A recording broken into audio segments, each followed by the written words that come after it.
Hey, and welcome to Bronze and Modern Gods. I am John Hughes, and as always, my co-host is here with me, Richard. How are you, Richard? I am awesome, John. How are you doing tonight? I'm doing okay. I think it's time for you and I to start a new tradition on this podcast where we compare what shirts we're wearing. Right now, I am wearing my Jack Kirby. My Jack Kirby Black Panther shirt, which That is awesome. I love that shirt. I'm now 2 for 3 for Jack Kirby shirts on Yeah. this podcast. Oh, you are the biggest Jack Kirby fan that I know, so that's not surprising. What do you have? I have my Miles Morales shirt on. Oh, nice. Yeah. If you are listening to this on a podcast platform and you want to see what we're talking about, make sure you check out our YouTube channel, which is pretty easy to remember. It's Bronze and Modern Gods on YouTube. So we're still quarantined. We're still trapped at home. Or as I prefer to put it, in paradise. I'm not complaining at all. You have a pool in your backyard. Yes, you are in paradise. Don't tell all my secrets to strangers. I don't have a pool. What do you mean? It's awesome. So this week we're going to be talking about a few things. Our big topic this week is something that's actually requested by one of our listeners already, which is great. Lonnie Cool wants to know how to submit to CGC, which sounds like a really basic question if you're a hardcore collector, but a lot of people just, they're a little more casual in this hobby and they don't know much about it. So we're going to cover that this week. Also, our usual artist spotlight. This time it's going to be about Art Adams and our underrated books of the week. Each of us has picked one. But first, let's talk a little bit about another new thing I want us to start doing is start talking about some CGC stuff we've gotten back from slabbing. And I have one here that I can start with. I'm not the biggest Venom and Carnage guy. I'm just going to say that right now. I'm like, it's cool. McFarlane was, pretty decent, and Venom was a cool character until, he had like 19 books of his own. But this is from Maximum Carnage, that big never-ending crossover. And this is just a cool cover. Sal Buscema, kind of underrated, a mainstay of Marvel from get the light, a mainstay of Marvel from the 70s and 80s and even into the 90s. He was still there. And this was from a run he did on Spectacular Spider-Man that was over 100 issues. And it went from being, basic Sal Buscema art to Bill Sienkiewicz inking him, which was really unusual and really cool. This cover is really cool. And it also has the new, I'm trying to get it in the frame here, the new Spider-Man label, if you see that. So it's a 9.8. It's Spectacular Spider-Man number 203. And I don't know. I just thought I got it. And I got it. Actually, I got it from a dollar box at the Long Beach Comic-Con last fall. So that is a gorgeous book. I love those Spider-Man labels. One thing that just threw it on the floor. Of course, who cares? we may want to talk about when we talk about CGC is that those labels are of limited time. So you can only get those labels while they offer them. So, really? I didn't know that. Okay. So it's all right. They've rotated out. For example, they started off with Avengers labels, which are no longer available. So 4 minutes into this, and I've already learned something. Well, we want to talk about books that we got slabbed. Here, 1 second. Let me go grab this one right here. Yeah. First of all, I want to talk about your background now. If you're watching this on the YouTube channel, the first 2 episodes, Richard had this big picture frame behind him that was like, okay, great, but let's have a comic book background. And good job. Boy, you really took to it. I'm stepping up. I am stepping up. Right? This is my normal. This is my corner here. All right. I am a big Dr. Doom fan, and I have made it a practice of collecting these. This is This is Marvel Spotlight. Marvel Superheroes number 20. This is Dr. Doom's first solo story. It is a great book. The cover, I think, is amazing. And I've been picking up these books for anywhere from $50 to $110 for the past year. This is one of the books that I said 5 in to get graded, and this is one of the ones that came out as the highest grade. You sent 5 copies of that in to 5 get copies, yes. I Wow. still have 6 more that I'm thinking about sending in at some point. I think you need to see someone. Well, the thing is, when you buy them for $50, and this one here, for example, is about 300 Really? CGC, yeah, graded. Wow. So it's a great investment, and given that Doctor Doom is going to be in the MCU at some point, I think it's going to be it's an affordable Silver Age book, and it's a first solo series. I think it's going to have legs. So I didn't mind investing $50 a couple, dozen times to get enough books up to invest. That Marvel superheroes series from the late 60s is interesting because it was kind of like a tryout series, and it was the first appearance of Captain Marvel, the original Marvel Captain Marvel. Carol Danvers first appeared in Marvel Superheroes number 13. You've got that Doctor Doom appearance, a Medusa solo story, which is really interesting, and the first Silver Age solo story for the Black Knight, who is heavily rumored to be in the upcoming Eternals movie. Yeah, I'm impressed with the series. It's a lot of good books, a lot of really important books in the genre. So definitely check it out. So while you're checking that out, you might want to add something else to your list. You've got Richard Brown's Hot Modern Book of the Week. Richard, what is it? Yes, my going with my Miles Morales theme, I pick Ultimate Fallout number 4, the first appearance of Miles Morales. Really? Oh, hold on a second. Ultimate Fallout number 4 is the first appearance of Miles Morales. Yeah. I'm saying that to Vamp to see, I'm sharing the wrong cover. Yeah. I need to learn where my stuff is. All right. I've got the regular cover, which is this one here. Right. It's a Bendis story. It is a part of the ultimate Marvel universe. So it's a bit different universe than the normal books are. It is like I said, the first appearance of the new Spider-Man, Miles Morales, and it's going up in value. The 9.8 for the standard copy or cover is about a $500 book right now. Really? And that's and it's been accelerating recently. There are variant covers for it. I have the variant cover for the book. I will hold on butcher. Let me put you at full screen so all people. Right. There you go. I will butcher this gentleman's name as the artist. Djurvek. Sure. Sure. This is a book that I got cheap because the person who was selling it, the case it was in was cracked, and I got it for about $700. And I saw in the pictures the cracks went through an unimportant part, or that did not expose the book. So I bought the book, sent it off to CGC. One of the services they offer is something called reholdering, which is the process of taking a book out of an existing slab and then putting it into a new slab.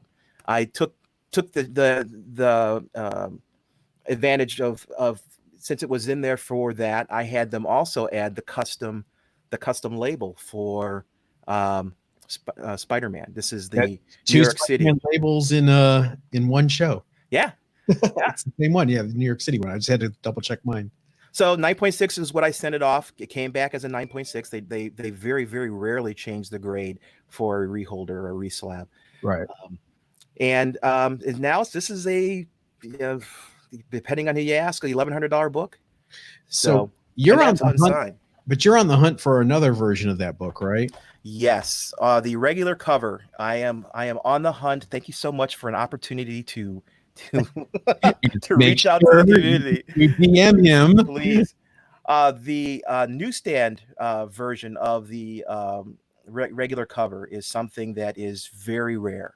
I have been watching eBay and other sites for the past 8 months. I've only seen 2 come up, and neither one of them were things that I could buy at the time. I am looking for one of those newsstand covers. They are expensive. Like I said, the standard book 9.8 is a $500 book. I wouldn't turn down $1,000 for the newsstand. Yeah. Well, now, newsstand version of that book. What year was that book? 2011.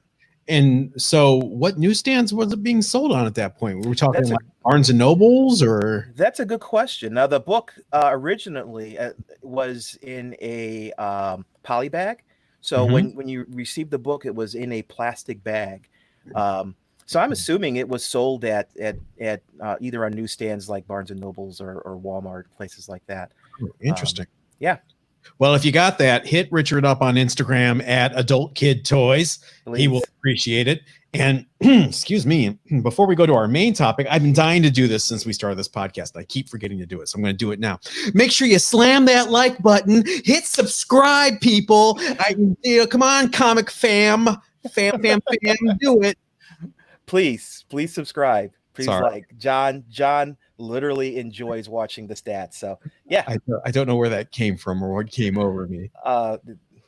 Or what it was cathartic, wasn't it? So the main topic today is the CGC. What is the CGC?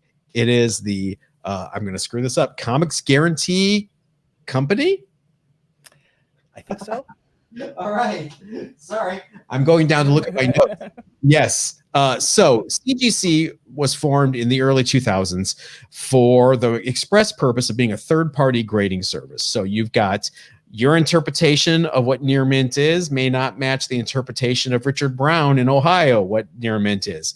So by sending your book off to this impartial third-party grading company, they inspect it, they count the pages, they look for spine ticks, they look for bends, they put it into a census so we can see how many people have submitted this particular book. They assign it a grade anywhere from 0.5 to 9.8. It's pretty self-explanatory. Sometimes 9.9, sometimes 10. There are 10s out there. And the 10s go for a lot of coin. So the CGC also has different labels. We won't get into all of them, but the most desirable one is the blue label, or what they call the universal label.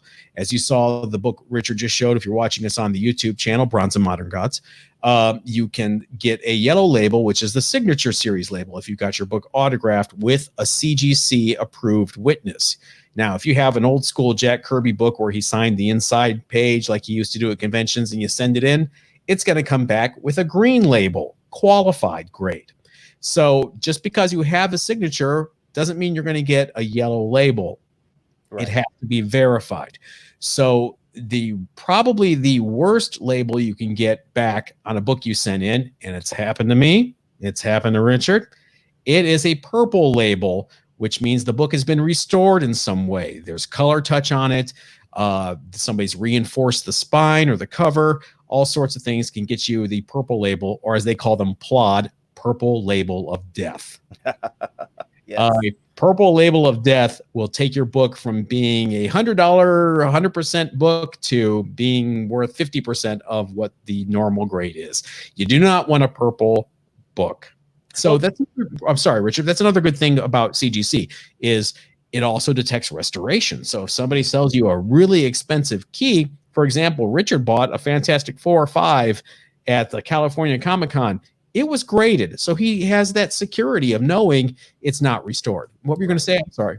No, I was going to say, basically, the differences in labels really only come into play. The difference between a universal label and a restored label is if you're planning on reselling the book in the future.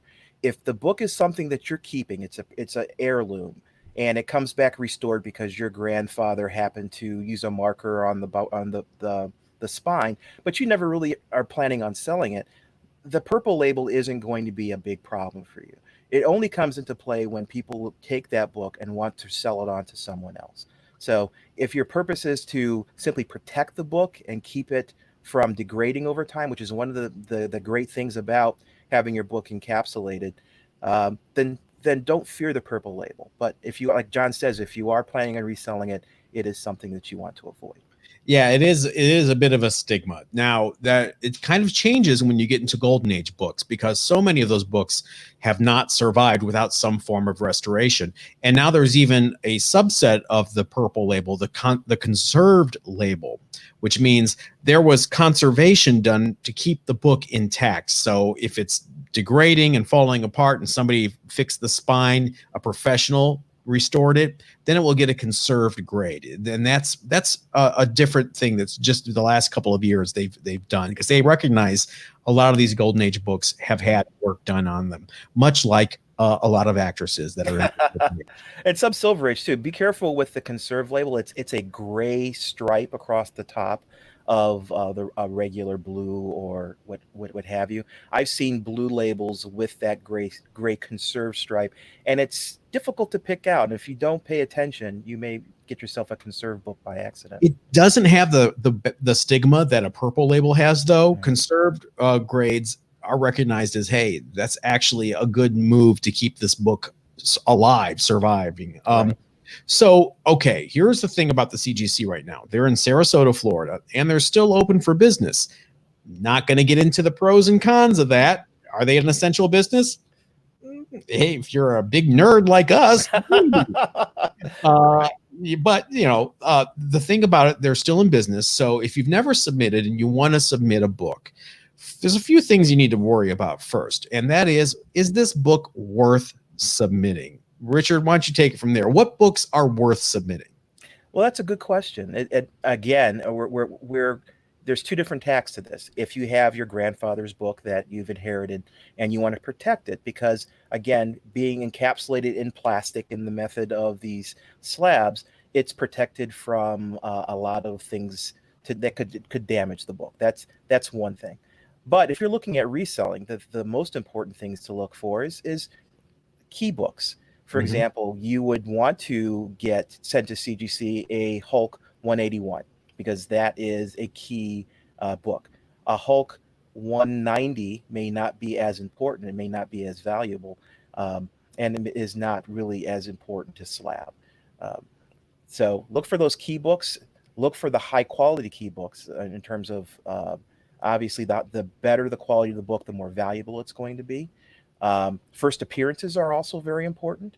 The last appearances also, deaths of characters, the last book of a series. Yeah, final issues are a little subset. There are some people that actually collect final issues because of the it's just kind of a cool thing. Also because the print runs on some of these final issues, like G.I. Joe or Transformers, they were so low. And Star Wars 107 is a great example. The print runs were so low in comparison to where they started. It was a hugely popular series, and then after the years go by, less and less people are buying it. And you have that 25-year rule, that 25 years after something happens, all the people that are nostalgic for it want to go back and buy it up. So those last issues are harder to find. Last Conan too, yeah. Oh yeah, and it's got a tough black cover too. Great Patrick McNeil cover though. You have another great example of why you want to slab personal books right over your shoulder. I'm going to bring you up full screen so people can see right over to your the right of the screen. Critters in a slab. And you want to tell them how you got that? Yeah, hold on 1 second. Oh, you're going to grab it? All right, we'll let him grab that book for a second. Come on, show us your Critters. All right, a little interruption there. Yeah, Critters. This is a book that has very little, should I say, intrinsic value. It is not a major key in any form, but it is a childhood favorite of mine. I really enjoyed these the Critters series, the Usagi Yojimbo books, Aldebo. I would still love to get that series. If you've got Aldebo slabs, make sure you slam that DM. Right. So this is a book that has importance to me in terms of my collecting pattern, my hobby, my history.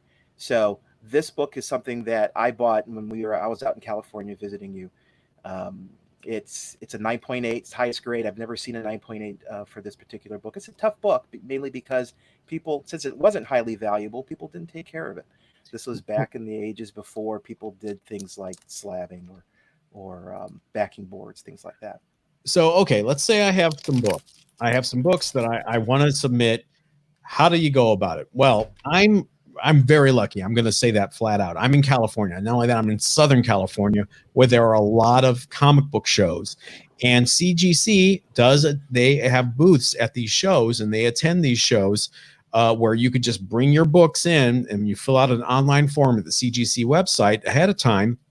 You hand your books to one of the representatives. They go through the inventory, make sure everything you say you are submitting is actually there. And that's it. 17 years later, you get your books in the mail. I was so jealous. When I came out to the California con with you, that was my first time to actually submit in person to CGC. Yeah. I've always done the mail-in process, and it was just so simple. You walk up, you hand the stack of books that you've already generated the invoice for, and they go through it, make sure they're all there, and they print out an invoice, and then you're done. You're finished. It's great. I don't have it handy. Maybe I'll show it next week. But at that show that we were at together, I bought a Journey into Mystery Annual #1, first appearance Hercules. And I bought it at the show. It was very high grade. And so even though I had not filled out a form ahead of time, I had my CGC membership. I was able to walk up to the booth. They have these iPads there, fill out what the book is, my information, and I submitted it right there at the show. I am joking a bit about the turnaround times. The turnaround times are not that bad right now. But if you do, there's different tiers. If you do use the value tier, give yourself 4 months. It's going to be 4 months before you get your books back. You just have to. Which is why I never use it, because I am not that patient. I am not. When it comes to stuff like that Spider-Man book I showed, I have no love, for that book, really. So I'm patient. I can wait. But for stuff like that Journey into Mystery, it's a high dollar book, so I actually got it back within 3 weeks.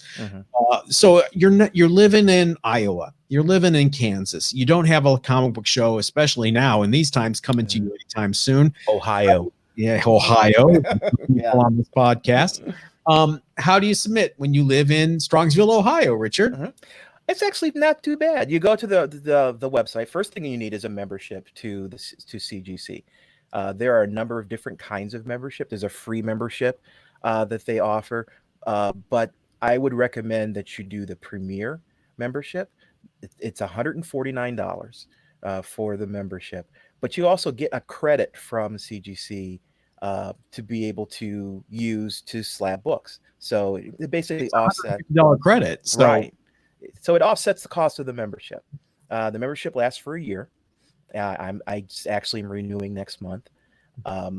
You can use that credit immediately for submitting books. So once you're a member, you go to the website. There's an online form that you can use, that you enter the book that you want to have slabbed.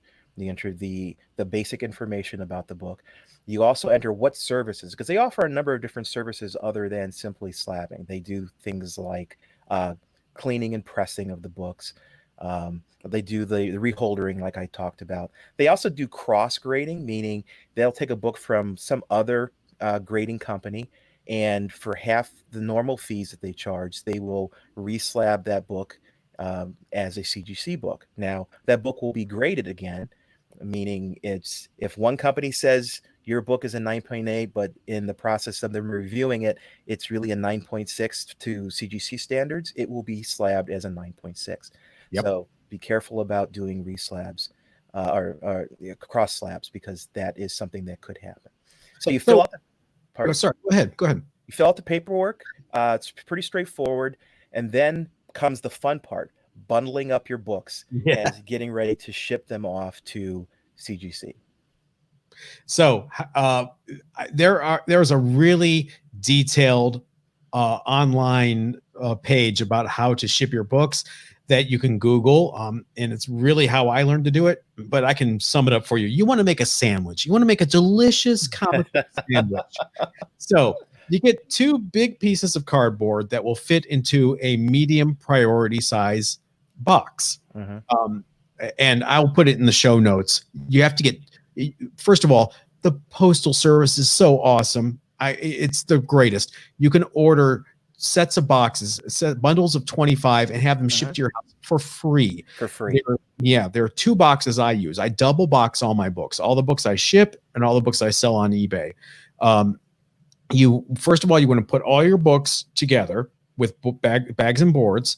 Put them in a magazine bag if you have a magazine bag. That way they don't move around in the box, and tape the magazine bag shut. Then take a slightly bigger piece of cardboard and tape your books to that board.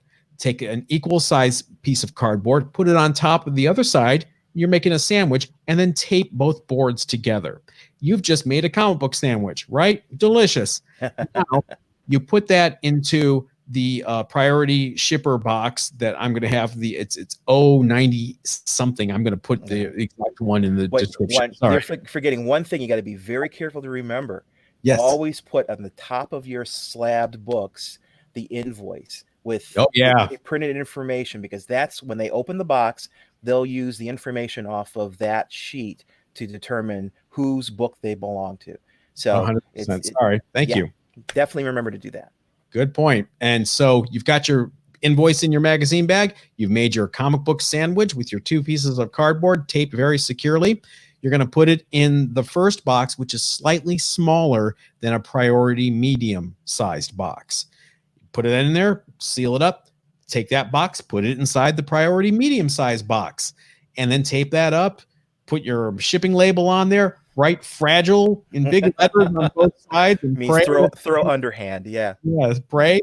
But if you pack your books securely enough with this double box method, I've never had damaged books. I've never had it. I've sold hundreds and hundreds of books on eBay. And in fact, if you look at my feedback, you'll see people saying, bulletproof packaging. This guy's awesome. And I pride myself on that. So yeah, that's a way to do it. Now I use a slightly different method. When I'm doing raws, I will I'll take them. They're all in plastic sleeves. Do not spend a lot of money on Mylars or anything like that when you put your books in backing boards and sleeves. They're just going to throw them away. You're just going to toss them. So just use inexpensive bags and boards, because they will be thrown away.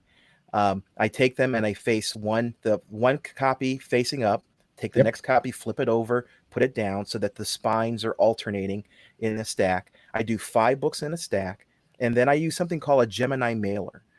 Gemini mailers are comic book mailers. If you buy comic books, I love the comic book community because they send me all kinds of free packing materials every time I buy something. So I will use. I've never bought bubble wrap. No, I have not either. I will take those 5 books, put them in that order. I will put a backing board on the very last one, so there's backing boards on both sides.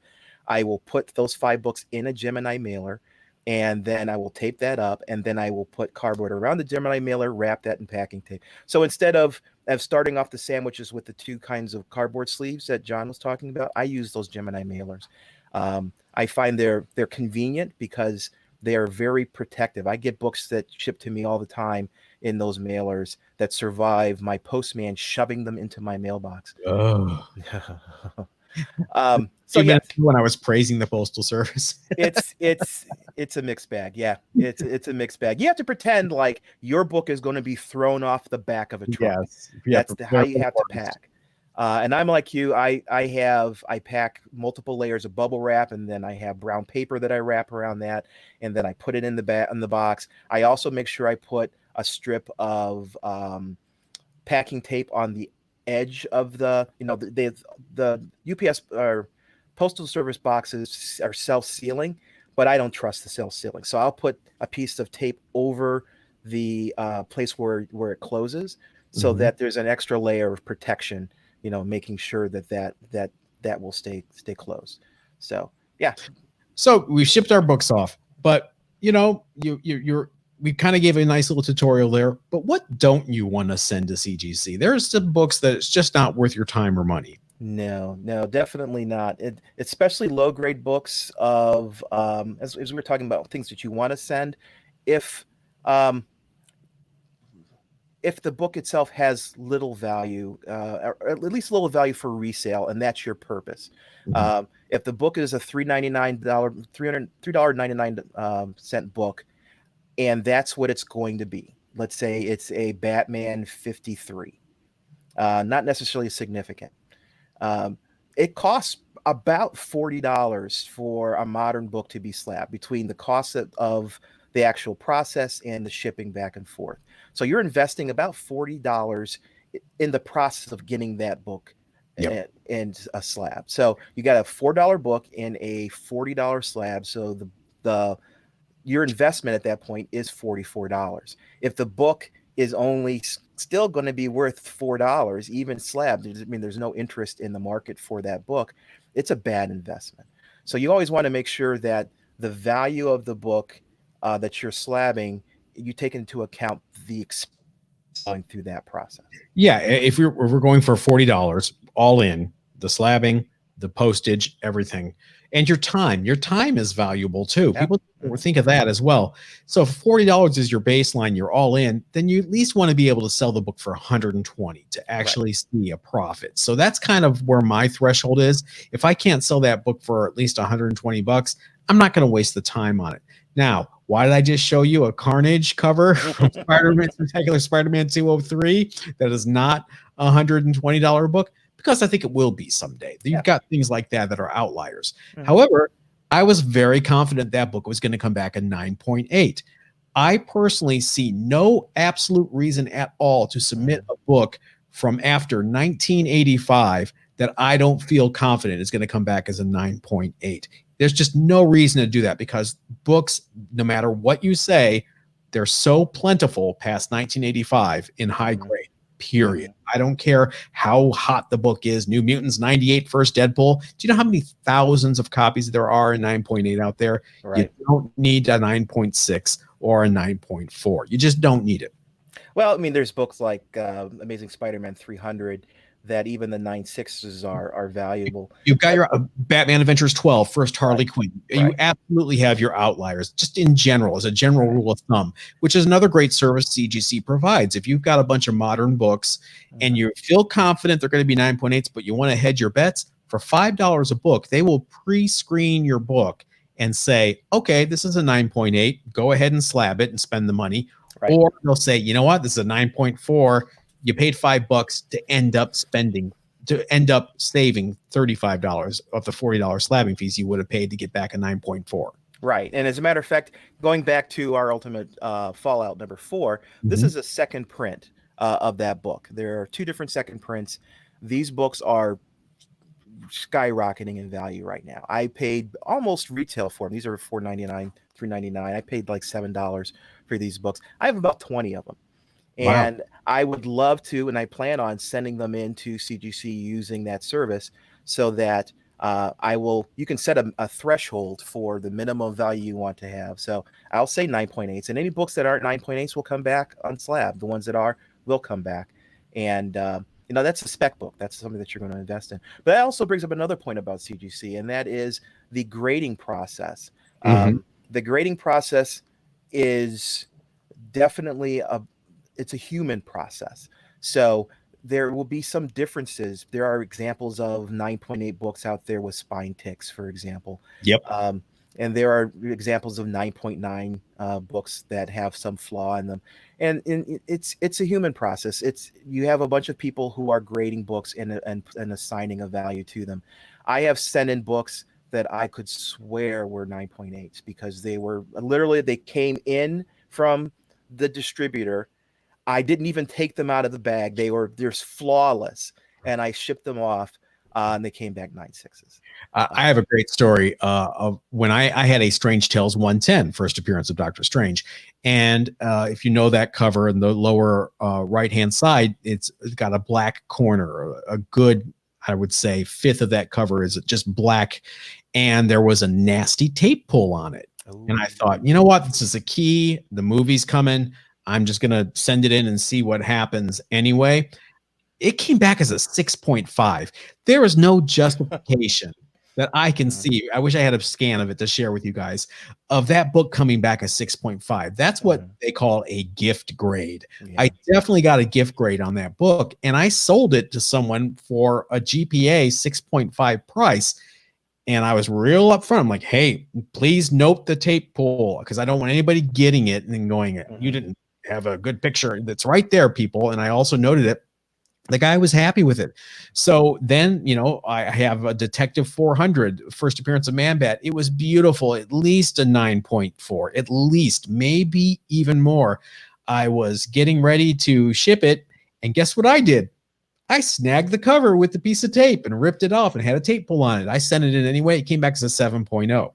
Now, how come that high grade of a book came back as 7.0, but that 7.0-ish Strange Tales 110 that had a tape bowl came back as a 6.5 instead of a 4.5 because these people are human beings. They are. And then grading up to 9.6 is pretty, it's easy. Well, I shouldn't say easy to judge, but there are metrics that you can use. It's that leap from 9.6 to 9.8 that is problematic, that is more up to some subjective opinion by that grader. So I just want to make sure people understand that if you go to buy a book and someone says, oh, this is a 9.8, this is a 9.8, it's not guaranteed to be a 9.8 until it comes back from CGC. So buy a book for what you think it's worth. Yeah, any dealer that tells you this raw book is a guaranteed 9.8, maybe not someone you want to deal with, honestly, because they're just interested in the sale rather than keeping a good customer and a loyal customer. Right. The only grade you're guaranteed to get is a 0.5. Exactly. And even then, you may come back with an NG, no grade.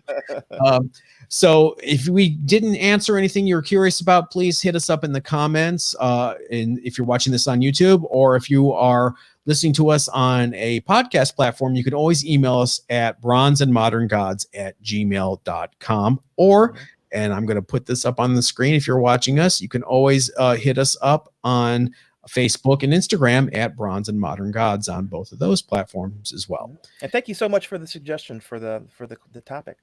Thank you, Lonnie Cool, which is a great name. I wish my last name was Cool. Me too. So, artist spotlight this week. One of your favorites, right? Yeah, Art Adams. He is a excellent choice, I think, for this particular week. I am a big fan of his work on Longshot. There you go. Longshot is a book I read back in the 80s. It's about a genetically engineered human who is a clone of his future son. It's just, it's unbelievable. But they have really, really important characters like the villain is a character named Mojo. There's a character called Spyro. It's an excellent miniseries that ended up turning into he's a character who was a part of the X-Men for a number of years. So, but Art Adams' art style, as you can see here on the cover, it's very very clean, very stark, and very expressive. It's definitely he's one of my favorite artists. I don't think Art Adams gets, I mean, he's obviously a fan favorite. I don't think it's enough. Art Adams invented the image style, period. There's no debate. Without Art Adams, there would be no Todd McFarlane. There would be no Jim Lee. There would be no Will Spatasio. There'll be no Rob Liefeld. This guy was the first artist to really take manga influences, super intricate, detailed, and pair it with this exaggerated sense of anatomy that still looked like it could be real. And it blew people away. Longshot was this unknown character, this weird thing over in the corner of the Marvel Universe. They put out this miniseries not expecting much. It sold out immediately just based on the art alone. I will give big ups to Anna Senti for a great script as well. Yes, definitely. But this guy was the rare, I don't think you saw an overnight superstar like this since Neil Adams. Absolutely. And he did like I said, he did X-Men. He did X-Men Classic. He did some of the regular X-Men series. He also did some other covers that I am still searching for. Oh my God. First of all right, this is another example like Dave Stevens last week, an artist who just couldn't hold down a regular book. The work was too detailed. He couldn't meet the deadlines. So he became kind of a cover artist. Classic X-Men has tons of those great covers, but he would do special full-length books that weren't tied to a deadline. And like Kamiko's Gumby Summer Fun Special. Yeah. I mean, they were amazing. And you're like, Gumby? What? John? Huh? It was really, really fun. I'm trying to bring up one. And that's a $1 book. You can find that as dollar book slabs. It's unfair that that's a $1 book, but he also was the regular cover artist on something near and dear to my heart, The Incredible Hercules. And we'll get into this in a future podcast, but I collect Hercules. I don't know why. I just like the character. But he was the cover artist for the beginning of this run, and they're just beautiful covers. The guy is amazing. This week on the Instagram, Bronze and Modern Gods on Instagram, I will share some pictures of myself and Art Adams when I'm dressed in Hercules cosplay, holding up some original art that he did. He kind of got a kick out of that, or he thought, who the heck is this freak dressed as Hercules? Why is he bugging me? Hey, you pulled it off. You pulled it off. Thank you. Either way, I'm fine. But Art Adams is the man. If you're not familiar with his stuff, please check it out. He is just amazing, and he's just the nicest guy to boot. Right. Anything else you want to talk about, Art? Yeah, there's a variant cover he did for Young Allies number 6. Yeah, that is it's a good girl art cover. It's it Firestar, is right? Pardon? It's Firestar, right? Firestar, yes. Yeah. Yes. Mhm. It's very rare, very rare. I've been watching sales for it for the past 8-9 months, and no 9.8s have shown up. I've only seen one 9.4 and one raw. But it's a gorgeous cover. Once you see it, you'll know exactly what it is. If you Google or if you go to eBay and look for Arthur Adams Young Allies, you'll see it. Beautiful cover. Help Richard out. If you have a 9.8 Young Allies #1 variant cover, I'm going to go broke from this show. Send him a DM at Get Toys on Instagram, or leave your eBay information in the comments below if you're watching on YouTube. Yeah, we're just gonna pimp our needs on this topic. Here's what I need. Purpose. Yeah. Me stuff. Moving on to our final thing this week, our final topic this week, our underrated, we do it every week, our underrated books of the week. And Richard, I will let you take the first one. Okay. My underrated book is a book called Little Bird. Little Birds came out 2019. It is by a Ian Bertram does the art, and I think his artwork is very, very unique. It is a book about revenge for the most part, about finding your place in the world. It is a very graphically violent story. But it is so engaging. The art is part of the story. It really pulls you in. The universe that he creates is unbelievable. And one of the great things, it's an Image book, for example, or by the way, Image actually offers the first issue of the series. It's a 5-book series. The first book is offered for free, and we'll put a link to where you can actually read the book online. It's part of the show notes. But that's great. Yeah, it's amazing. It's definitely something I think everyone should take advantage of. Read that first issue, and the rest of the series is still very reasonable, and you can pick them up on eBay very, very reasonably, or you may actually find it in your LCS whenever they open again. But it's definitely a good read, and I think a unique book in 2019. Why do you think it's underrated? Is it not selling well, or do you think there's a potential for a movie? Or I don't think it really got its due when it came out. It had there were some people who were touting its importance, but I don't think anyone really picked it out as and it didn't get the promotion I think that it needed.